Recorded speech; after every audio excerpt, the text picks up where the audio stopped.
Hi friends, I am सबा। आज मैं आपके लिए लाई हूँ cell the unit of life का वन शॉट, जिसमें हमने NCERT line by line cover करनी है और बियॉन्ड एनसीईआरटी भी सिंपल एक्सप्लेनेशन के साथ। बहुत मज़ा आने वाला है, आपको सुन के इंस्टेंट याद हो जाएगा। So please before we start the video please hit the like button and subscribe my channel. Prokaryotic cell को हम रिप्रेजेंट करते हैं bacteria, blue green algae, mycoplasma और पीपीएलओ से। इसका इन्वलप केमिकली कॉम्प्लेक्स होता है, प्रिमिटिव न्यूक्लियस होता है, इसमें हिस्टोन प्रोटीन नहीं होता है। 3 लेयर इन्वलप होता है। आउटर मोस्ट लेयर को ग्लाइकोकैलिक्स बोलते हैं, जिसका फंक्शन होता है प्रोटेक्शन का, अटैचमेंट का, protection from host immunity. Glycocalyx की जो थिन लेयर होती है, स्लाइमी लेयर, उसको लूज शील्ड बोलते हैं। जो थिक लेयर होती है, हार्ड एंड टफ लेयर, उसको कैप्सूल बोलते हैं। मिडल इन्वलप को सेल वॉल बोलते हैं, जो कि पेप्टिडोग्लाइकन की बनती है। इसका फंक्शन है ग्राम स्टेनिंग में हेल्प करती है, protection from bursting, shape provide करती है। बैक्टीरिया के 4 कॉमन शेप्स हैं, बैसिलस, कॉकस, विब्रियो और स्पाइरलम। इनर इन्वलप जो होता है उसको प्लाज्मा मेम्ब्रेन बोलते हैं, जो कि फॉस्फोलिपिड्स की बनती है और इसका फंक्शन है इंटरैक्ट विथ आउटसाइड वर्ल्ड। इसी प्लाज्मा मेम्ब्रेन के एक्सटेंशन को मीसोजोम बोलते हैं, जो कि इनफोल्डिंग और इन्वेजिनेशन ऑफ प्लाज्मा मेम्ब्रेन से बनता है।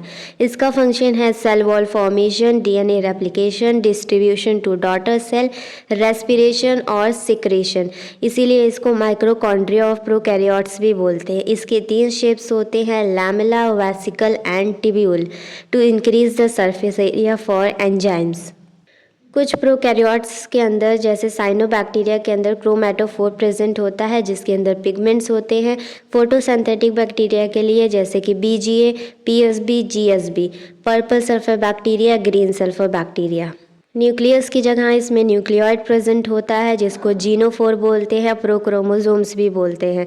It is naked DNA. इसका जो डीएनए होता है वो सर्कुलर डबल स्टैंडर्ड डीएनए होता है। इसके पास सिंगल क्रोमोसोम्स होता है। डीएनए के आउटसाइड एक smaller DNA, genomic DNA present होता है, जिसको प्लाज्मिड बोलते हैं, जो कि एक्स्ट्रा क्रोमोसोमल होता है, ऑप्शनल होता है, मतलब हो भी सकता है नहीं भी हो सकता है। सर्कुलर डीएनए होता है, स्मॉलर देन जीनोमिक होता है, जिसके पास फिनोटिपिक कैरेक्टर होता है, एंटीबायोटिक रेजिस्टेंस। सेल वॉल से फ्लैजला निकलता है। जो सेल वॉल से फ्लैजला का पार्ट अटैच होता है उसको बेसल बॉडी कहते हैं, जिसके पास 4 सेल्स होते हैं, LPSM।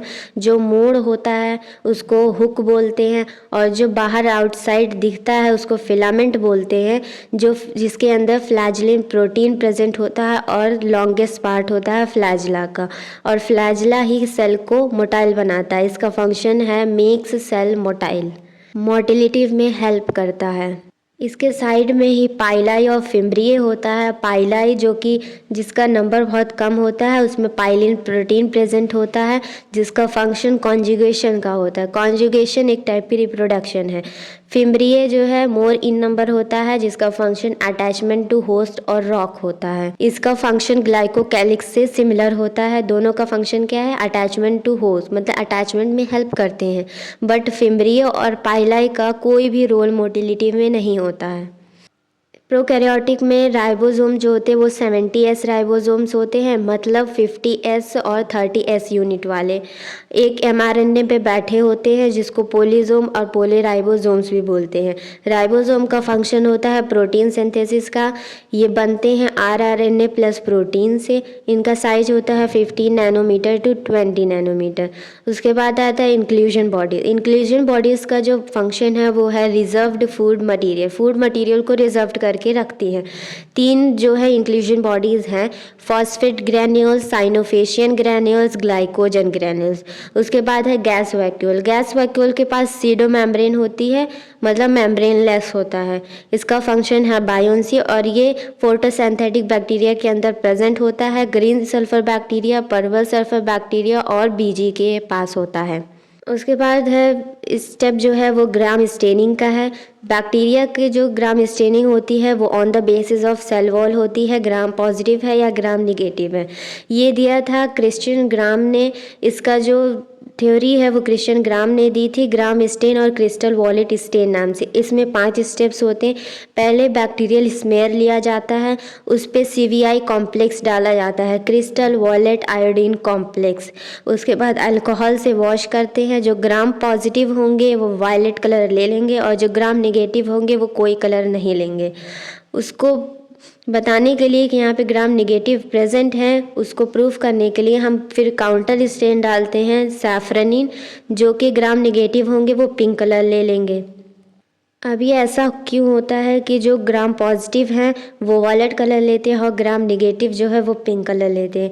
क्योंकि जो सेल वॉल होती है वो पेप्टिडो ग्लाइकन की बनती है। पेप्टिडो मतलब अमाइनो एसिड, ग्लाइकन मतलब शुगर। शुगर दोनों पॉजिटिव एंड नेगेटिव में सेम होती है, NAG and NAM, N acetyl glutamic acid, N acetyl muramic acid. But amino acid जो है दोनों में डिफरेंस होते हैं। ग्राम पॉजिटिव के पास एल एलेनिन होता है, एल लाइसिन होता है, डी एलेनिन होता है, डी ग्लूटामिक एसिड होता है और टिकोइक एसिड प्रेजेंट होता है। ग्राम नेगेटिव के पास एल एलेनिन होता है, एल लाइसिन की जगह डाडा प्रेजेंट होता है, डी अमाइनो पाइमेलिक एसिड, और डी एलेनिन होता है, डी ग्लूटामिक एसिड होता है। टिकोइक एसिड ग्राम नेगेटिव के पास नहीं होता है, इसीलिए ये वॉलेट कलर नहीं लेते हैं, because in the difference of amino acid. Eukaryotic cell. पहले तो 5 किंगडम सिस्टम ऑफ क्लासिफिकेशन में आता है मोनरा, Protista, fungi, plant and animal, जिसमें से मोनरा ही सिर्फ प्रोकैरियोटिक है, बाकी Protista, fungi, plant and animal eukaryotic है। यूकैरियोटिक सेल के अंदर वेल डेवलप्ड न्यूक्लियस होता है। सारी ऑर्गेनेलीज जो होती हैं वो मेम्ब्रेन बाउंड होती हैं। All eukaryotic cell not identical, same नहीं होते हैं। अब प्लांट और एनिमल के बीच में हम डिफरेंस करते हैं। प्लास्टिड एनिमल में नहीं होता है, प्लांट में होता है। सेल वॉल जो होती है वो एनिमल में नहीं होती है, प्लांट में होती है। लार्ज सेंट्रियल वैक्यूल जो होता है वो एनिमल में नहीं होता है, प्लांट में होता है। सेंट्रियोल सिर्फ एनिमल में होता है, प्लांट में नहीं होता। Plasma membrane. सबसे पहले इलेक्ट्रॉन माइक्रोस्कोपी 1950 में आई, जिसमें सबसे पहले स्ट्रक्चर RBC का देखा गया।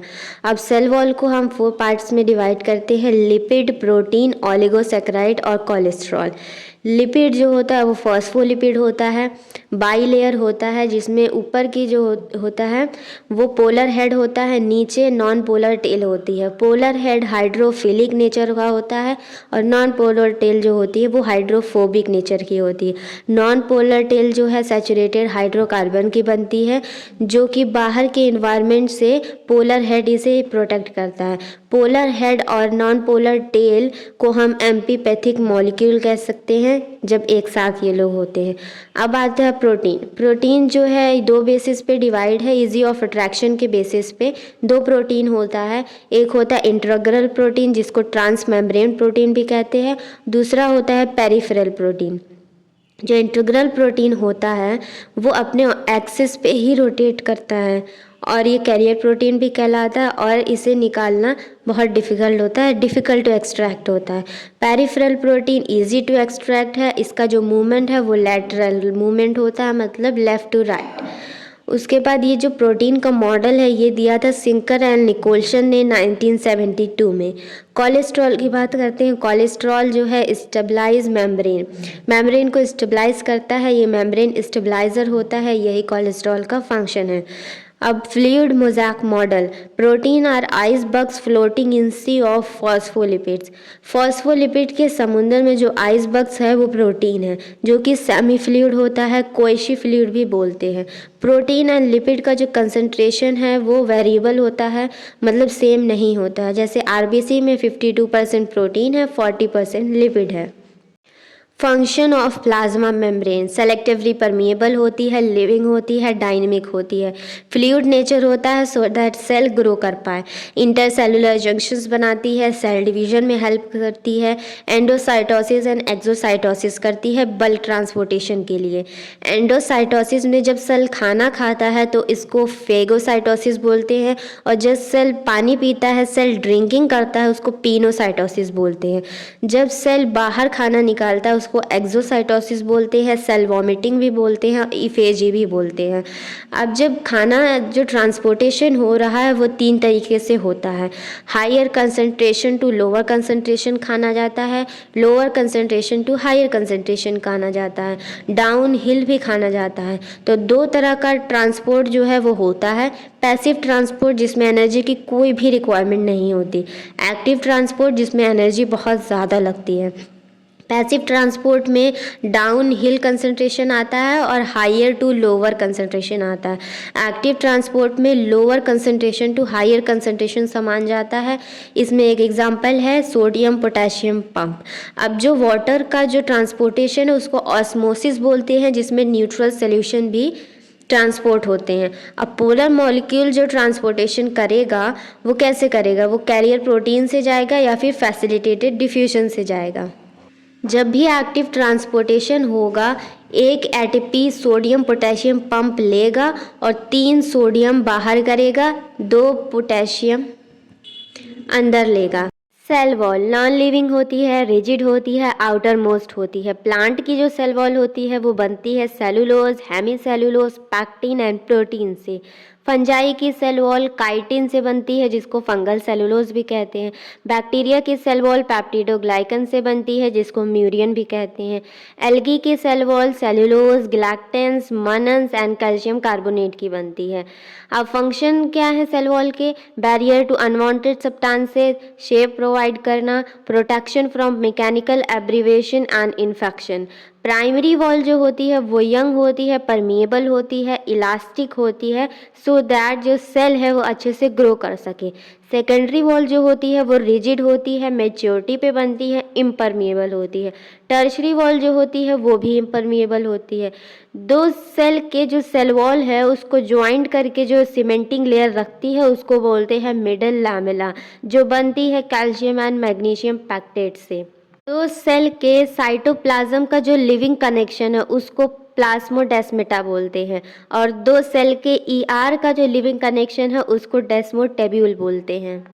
एंडोमेम्ब्रेन सिस्टम 4 ऑर्गेनेलीज जिनका फंक्शन कोऑर्डिनेटेड होता है। Golgi, endoplasmic reticulum, lysosome, vacuole. इसे आप ऐसे याद रखते हैं GERLV। ये 4 आपकी ऑर्गेनेलीज हैं जो एंडोमेम्ब्रेन सिस्टम में आती हैं।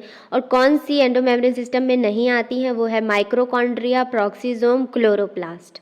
बात करते हैं एंडोप्लाज्मिक रेटिकुलम ER की, जिसका स्ट्रक्चर ट्यूबुलर होता है, स्कैटर्ड इन साइटोप्लाज्म, मतलब साइटोप्लाज्म में फैला हुआ होता है। इसके 3 फॉर्म्स होते हैं, पहला सिस्टर्ने है, दूसरा ट्यूबुलर है, तीसरा वेसिकल है। सिस्टर्ने को RER बोलते हैं, जिसका फंक्शन प्रोटीन सिंथेसिस का होता है। ट्यूबुलर को SER बोलते हैं, जिसका function lipid synthesis, steroidal hormone synthesis, detoxification of drugs का होता है। अंदर की जो कैविटी है उसको ल्यूमिनल बोलते हैं, बाहर की जो कैविटी है उसको एक्स्ट्रा ल्यूमिनल बोलते हैं। RER जो सिस्टर्ने फॉर्म है RER की, उसके ऊपर राइबोसोम्स होते हैं जो कि न्यूक्लियस के पास होती है। बात करते हैं गोल्गी अपर्चर्स की। कैमिलियो गोल्गी ने 1898 में डेंस रेटिकुलर नेटवर्क बताया कि न्यूक्लियस के पास में होता है, उन्हीं के नाम पे इसको गोल्गी दिया गया। इसका साइज होता है 0.5 micrometre to 1.0 micrometre in diameter. इसका कंसेंट्रिक अरेंजमेंट होता है। रेटिकुलर मतलब नेटवर्क होता है। इसकी जो फॉर्म्स होती हैं उसको सिस्टर्ने बोलते हैं, और ये वेरीज होती हैं, मतलब सारी फॉर्म्स एक जैसी सेम नहीं होती हैं। जो न्यूक्लियस के पास इसकी फॉर्म है उसको कॉन्वेक्स सिस फॉर्मिंग फेज बोलते हैं, और जो न्यूक्लियस से दूर है उसको कॉनकेव ट्रांस मैच्योरिंग फेज बोलते हैं। डिफरेंट है दोनों बट इंटरकनेक्टेड हैं एक दूसरे से। अब इसके फंक्शन पढ़ लेते हैं गोल्गी का। पहला इसका फंक्शन है प्रोसेसिंग करना। प्रोसेसिंग क्या करता है? प्रोटीन के साथ ये शुगर मिला के उसको ग्लाइकोप्रोटीन बना देता है, जिसको ग्लाइकोसाइलेशन ऑफ प्रोटीन कहते हैं, प्रोसेस को जब वो प्रोटीन और शुगर को मिलाता है। अब दूसरा प्रोसेस करता है लिपिड के साथ शुगर मिला के इसको ग्लाइकोलिपिड बना देता है, ये प्रोसेस कहलाता है ग्लाइकोसाइडेशन ऑफ प्रोटीन। तीसरा क्या है इसका फंक्शन? पैकेजिंग जिसको ट्रांसपोर्टेशन भी बोलते हैं। उसके बाद चौथा फंक्शन है इसका डिलीवरी, जो कि इंट्रासेलुलर मतलब इनसाइड भी डिलीवरी करता है, आउटसाइड ये सिक्रीशन करता है, सिक्रीशन आउटसाइड करेगा। और अगला फंक्शन इसका है एक्रोसोम बनाना। जो अब आगे बात करते हैं लाइसोसोम की, जो कि सिंगल मेम्ब्रेन बाउंड होता है, बनता है गोल्जियन वैक्यूल से। ये हाइड्रोलिटिक एंजाइम्स जो है बनाता है, जो कि एसिडिक पीएच पे काम करते हैं। अब जो हाइड्रोलिटिक एंजाइम्स हैं वो कौन कौन से हैं? Carbohydrase, lipase, nuclease, protease.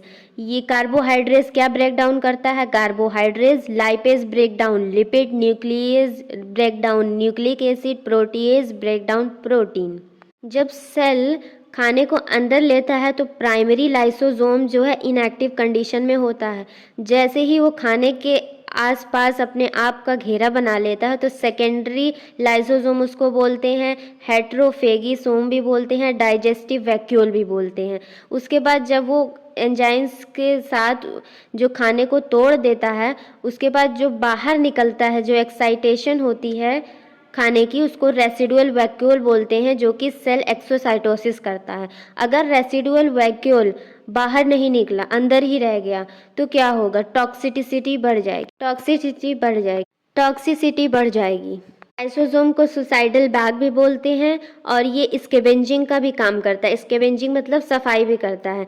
Suicidal bag इसलिए बोलते हैं क्योंकि कोई भी ऑर्गेनेलिस को अगर डेड होना होगा तो इसके आसपास ये घेरा बना के उसको फट के जो है उसको मार देता है। इसलिए इसको ऑटोफेजिक वैक्यूल भी कहते हैं, क्योंकि ये degrade the dead and decaying organelles.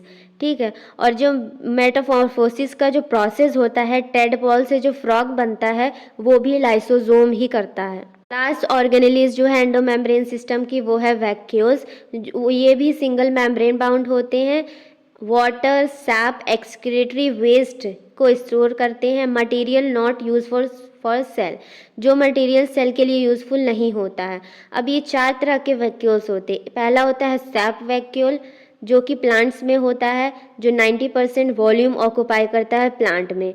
जो प्लांट का जो सैप वैक्यूल है, इसकी मेम्ब्रेन को टोनोप्लास्ट बोलते हैं। ये अगेंस्ट द कंसंट्रेशन काम करता है, मतलब lower to higher concentration.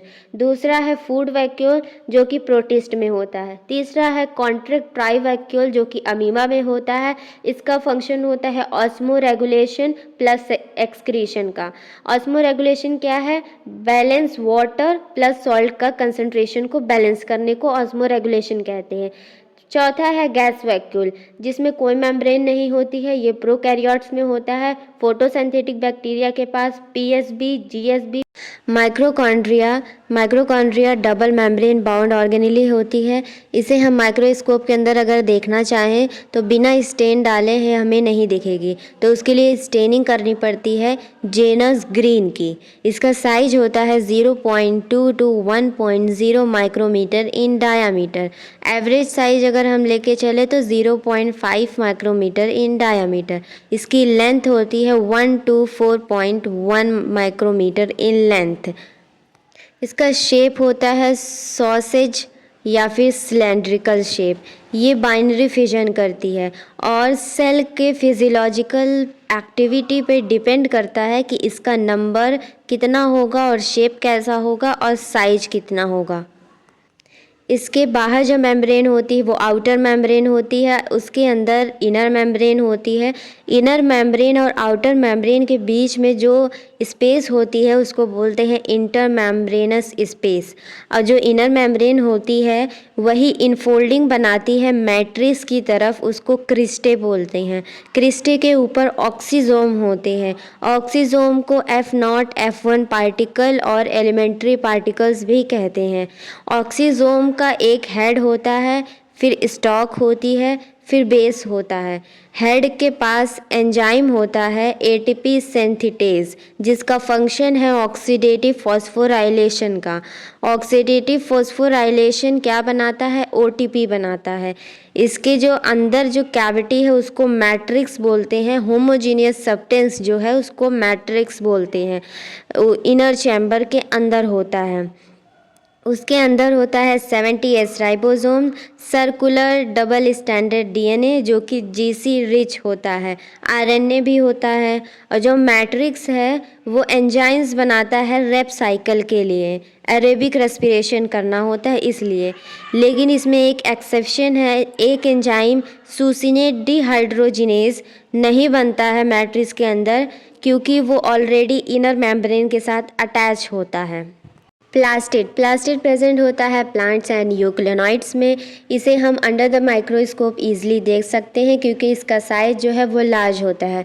Pigment के बेसिस पे प्लास्टिड को 3 पार्ट्स में डिवाइड किया है, ल्यूकोप्लास्ट, क्रोमोप्लास्ट एंड क्लोरोप्लास्ट। अब बात करते हैं ल्यूकोप्लास्ट की। ल्यूकोप्लास्ट जो होता है वो कलरलेस होता है, जिसके पास कोई भी पिगमेंट्स नहीं होते। इसका फंक्शन होता है न्यूट्रिएंट्स को स्टोर करने का। कार्बोहाइड्रेट मतलब स्टार्च अगर ये स्टोर करेगा तो इसको अमाइलोप्लास्ट कहते हैं। इसका एग्जाम्पल है पोटैटो। अगर ये ऑयल एंड फैट स्टोर करेगा तो इलायोप्लास्ट कहलाएगा। अगर ये प्रोटीन स्टोर करेगा तो इसको एल्यूरोप्लास्ट कहेंगे। और अब बात करते हैं क्रोमोप्लास्ट की। इसके पास फैट सॉल्यूबल कैरोटेनॉइड होता है, जिसके पास पिगमेंट्स होता है कैरेटिन एंड जिंथोफिल, जो क्रोमोप्लास्ट को कलर देता है रेड, येलो एंड ऑरेंज। अब बात करते हैं क्लोरोप्लास्ट की। क्लोरोप्लास्ट के पास कैरेटेनॉइड एंड क्लोरोफिल होता है जो कि ग्रीन कलर देता है और ये वेरिएबल होता है। क्रोमोप्लास्ट एंड क्लोरोप्लास्ट जो है इंटरचेंजेबल होते हैं। क्लोरोप्लास्ट से जो भी चीज़ें होंगी वो ग्रीन कलर की होंगी, वो चेंज होकर रेड हो जाती हैं तो क्रोमोप्लास्ट में चेंज हो जाती हैं। अब बात करते हैं क्लोरोप्लास्ट के स्ट्रक्चर की। तो इसके पास डबल मेम्ब्रेन होती है, आउटर मेम्ब्रेन, इनर मेम्ब्रेन। दोनों के बीच का जो स्पेस है उसको इंटर मेम्ब्रेनस स्पेस बोलते हैं। अंदर की जो कैविटी है उसको बोलते हैं स्ट्रोमा। स्ट्रोमा के अंदर 70S वाले राइबोसोम हैं और small double circular standard DNA होता है, आरएनए होता है, फ्लैटेंड मेम्ब्रेनस सैक स्ट्रक्चर होता है जिसको थाइलाकॉइड कहते हैं। थाइलाकॉइड में अंदर की जो कैविटी है उसको ल्यूमेन बोलते हैं। ल्यूमेन की जो मेम्ब्रेन है उसको फ्रेट मेम्ब्रेन या फिर थाइलाकॉइड मेम्ब्रेन कहते हैं। अब थाइलाकॉइड जो है स्टाक्स में अरेंजमेंट रहती है, उसको ग्रैनम, सिंगल फॉर्म है तो ग्रैनम बोलेंगे, अगर बहुत सारे फॉर्म्स उसके हैं तो ग्रैना बोलेंगे। ग्रैना को इंटरग्रैनल थाइलाकॉइड भी कहते हैं। अब एक ग्रैना को दूसरे ग्रैना से ज्वाइंट जो करता है उसको स्ट्रोमल लैमेले कहते हैं। क्लोरोप्लास्ट का जो नंबर वो है वो वेरिएबल होता है, हर सेल में सेम नहीं होता है। जैसे क्लाइडोमोनास ग्रीन एल्गी जो होती है उसमें 1 होता है और जो मीज़ोफिल में पर सेल में ये 20 to 40 होता है। इसका शेप होता है vowel, ribbon like, discoidal, lens and spherical. Photosynthesis जब होता है, अगर लाइट रिएक्शन है तो उसमें पिगमेंट से होगी जो कि क्लोरोफिल के अंदर प्रेजेंट होता है, और थाइलाकॉइड मेम्ब्रेन के अंदर लाइट रिएक्शन होती है। अगर डार्क रिएक्शन हो रही तो एंजाइम्स करा रहे हैं जो कि स्ट्रोमा के अंदर होते हैं, उनका फंक्शन होता है CO2 फिक्सेशन का, और डार्क रिएक्शन से शुगर प्लस प्रोटीन बनता है। राइबोसोम्स जॉर्ज पैलेट ने 1953 में इलेक्ट्रॉन माइक्रोस्कोप के अंदर देखा। इन्होंने बताया ये डेंस ग्रैनुलर पार्टिकल होता है। ये बनता है आरआरएनए प्लस प्रोटीन से। आरआरएनए जो होता है वो राइबोसोमल आरएनए होता है। राइबोसोमल आरएनए प्लस प्रोटीन को हम राइबो न्यूक्लियोप्रोटीन कॉम्प्लेक्स कहते हैं। राइबोसोम 2 टाइप्स के होते हैं, एक 80S होता है, एक 70S होता है। अब S क्या है? S जो है वो सेडिमेंटेशन कॉफिशिएंट है, indirect measurement of density and size को इनडायरेक्ट मेजर करने के लिए, और ये स्वेटबर्ग्स ने दी थी इसलिए इसको स्वेटबर्ग्स यूनिट कहते हैं, जो कि एडिटिव नहीं होता।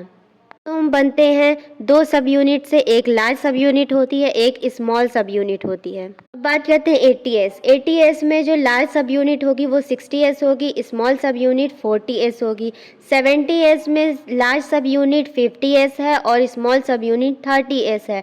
ये दोनों यूनिट तभी ज्वाइन होंगे जब मैग्नीशियम आयन का कंसंट्रेशन प्रॉपर होगा। और जब 2 स्मॉल और लार्ज यूनिट ज्वाइंट होते हैं तो वो डाइमर बनाते हैं। तो राइबोसोम का जो स्ट्रक्चर है वो डाइमर फॉर्म में है। अब 80S जो राइबोसोम्स होता है वो सिर्फ यूकैरियोट्स के अंदर ही पाया जाता है, उसके साइटोप्लाज्म में RER से अटैच होता है। 70S वाला प्रोकैरियोट्स में पाया जाता है और यूकैरियोट के माइक्रोकॉन्ड्रियन प्लास्टिड में भी पाया जाता है। अब राइबोसोम का फंक्शन क्या है? प्रोटीन फैक्ट्री, प्रोटीन बनाना। अब राइबोसोम खुद कहाँ से बनता है? न्यूक्लियोलस से। न्यूक्लियस के अंदर जो न्यूक्लियोलस होता है वहाँ से राइबोसोम्स बनते हैं। साइटोस्केलेटन, साइटोस्केलेटल स्ट्रक्चर यूकैरियोट्स में होता है, फिलामेंटस होता है, प्रोटीनेशियस होता है, ट्यूबुलर होता है। इसके 3 टाइप्स होते हैं, माइक्रोट्यूब्यूल, माइक्रोफिलामेंट, इंटरमीडिएट फिलामेंट। ये तीनों एक साथ स्ट्रक्चर बनाते हैं। माइक्रोट्यूब्यूल बनाता है cilia, flagella, centriole, basal body, spindle fibre. इसके पास ट्यूबुलिन प्रोटीन होता है जो कि नॉन कॉन्ट्रैक्टाइल होता है। माइक्रोफिलामेंट का फंक्शन है प्लाज्मा मेम्ब्रेन को सपोर्ट करना, साइटोप्लाज्मिक स्ट्रीमिंग करना, सीडोपोडियल मूवमेंट कराना, सेल फर्रो बनाना। इसके पास प्रोटीन जो होता है वो एक्टिन होता है जो कि कॉन्ट्रैक्टाइल होता है और मायोसिन होता है। इंटरमीडिएट फिलामेंट का फंक्शन है scaffolds of chromatin. Centrosome and centriole animal में होता है, इसका फंक्शन सेल डिवीजन का है, मेम्ब्रेन लेस होता है। फंजाई एंड एल्गी में भी पाया जाता है बट हायर प्लांट्स में नहीं होता। अब बात करते हैं सेंट्रोसोम के स्ट्रक्चर की। तो सेंट्रोसोम के सेंटर में सेंट्रियोल होता है जो कि 2 होते हैं, जिसको डिप्लोप्लाज्म भी कहते हैं। Cilia and flagella, cilia small many works like oars, oars मतलब चप्पू। जब नाव चलाते हैं तो चप्पू यूज़ करते हैं, वही चप्पू की तरह ये काम करते हैं, मतलब सेल भी मूव कराते हैं और मीडियम भी मूव कराते हैं। फ्लैजिला लॉन्ग होते हैं, फ्यू होते हैं, सेल मूवमेंट को ही सिर्फ कराते हैं, सेल की ही मूवमेंट सिर्फ फ्लैजिला कराता है। अब प्रोकैरियोटिक फ्लैजिला और यूकैरियोटिक फ्लैजिला स्ट्रक्चरली डिफरेंट होते हैं। अब बात करते हैं स्ट्रक्चर की, तो ये मेम्ब्रेन बाउंड होते हैं। Centrosome and centriole non membrane bound थे और ये मेम्ब्रेन बाउंड है, ठीक है। अब ये क्या है? हेयर लाइक आउट ग्रोथ होती है प्लाज्मा मेम्ब्रेन की, एक तरह से ये एक्सटेंशन है प्लाज्मा मेम्ब्रेन का, सीलिया एंड फ्लैजिला। अब प्लाज्मा मेम्ब्रेन के अंदर जो मटेरियल कोर होता है, कोर को एक्सोनीम भी कहते हैं। तो इसके कोने में जो है peripheral 9 doublet of microtubule present होते हैं और बीच में जो सेंटर में central two microtubule 2 microtubule present होते हैं।